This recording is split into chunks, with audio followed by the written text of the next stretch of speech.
नमो बुद्धाय. जय भीम मित्रांनो. आजचा आपला स्पेशल व्हिडिओ आहे दंगलीबद्दल. ठिकठिकाणी दंगली होताना आपण पाहत असतो.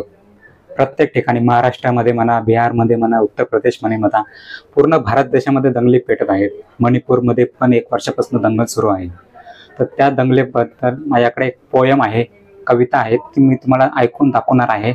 पटली तर बघा, नाही पटली तर तुम्ही व्हिडिओमधून तुम्ही अर्ध्यातून गायब होऊ शकता.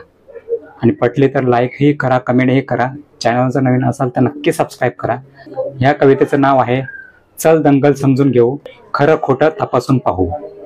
चला आपण व्हिडिओला सुरू करूया. आदेश आले, अफवा आल्या, रंगबिरंगी झेंडे आले, दगडासोबत धोंडे आले, कळपा कळपाने गेंडे आले, धर्मासाठी कडवे आले, मतांसाठी कडवे आले, मतांसाठी दंगल पेटली, घर पेटले, हलक्या मेंदूंचे पेटून उठले. दंगल पेटली, घर पेटले, हलक्या मेंदूचे पेटून उठले. गाड्या तुटल्या, काचा फुटल्या, गाड्या तुटल्या, काचा फुटल्या. यात माणसांचं मरण झालं, ब्रेकिंग न्यूजला कारण झालं. यात माणसांचं मरण झालं, ब्रेकिंग न्यूजला कारण झालं. पत्रकार घटनेच्या खोलात गेले, घटनास्थळी जे जेलात गेले. पत्रकार घटनेच्या खोलात गेले, घटनास्थळीचे जेलात गेले. त्यांना जामीन द्यायला आलो कोण?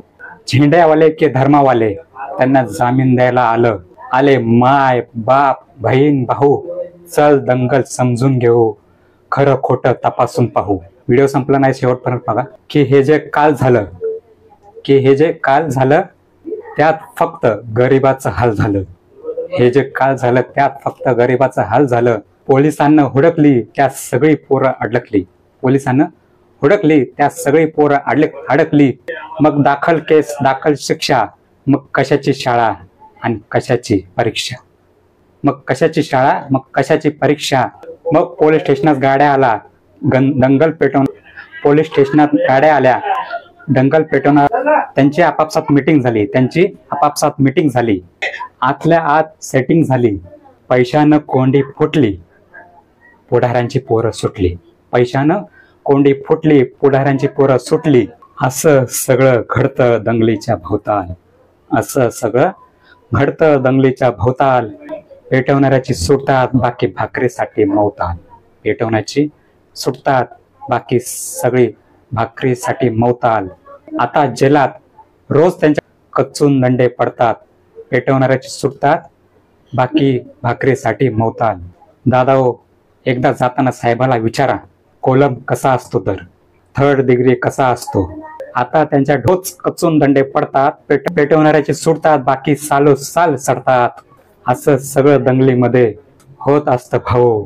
चल दंगल समजून घेऊ, खरं खोटं तपासून पाहू. चल दंगल समजून घेऊ. तर मित्रांनो, कसा वाटला व्हिडिओ नक्की कमेंटमध्ये कळवा. आणि दंगलीपासून जेवढा होता होईल तेवढा वाचा. तुम्हाला सांगितलंच मी व्हिडिओमध्ये काय सांगायचंय. दंगल कोण घडवतं, कोण फसतं, कोण जेलात जातं, कोण बाहेर येतं, हे तुम्हाला स्पष्टपणे मी व्हिडिओमध्ये सांगितलेलं आहे. बाकी तुमचं डोकं, तुमचं धड ते तुम्ही समजा, नाही तर नका समजू. माझं समजवण्याचं काम आहे. बाकी ते तुमचं इच्छा, तुमचं डोकं चालवायचं आहे, काय करायचं काय नाही, कोणा पाठी जायचं, कोणा पाठी नाही जायचं. जर व्हिडिओ कसा झाला नक्की कमेंटमध्ये सांगा. आवडला असेल तर नक्की लाईक करा, शेअर करा. आणि जे राजकारण्यांच्या पक्षांच्या मागं आहेत त्यांना हा व्हिडिओ नक्की शेअर करा. एवढंच मला सांगणं आहे. चला, नमो बुद्धाय. जय भीम. भारत. जय बुद्ध. जय संविधान. जय बहुजन. चला, बाय.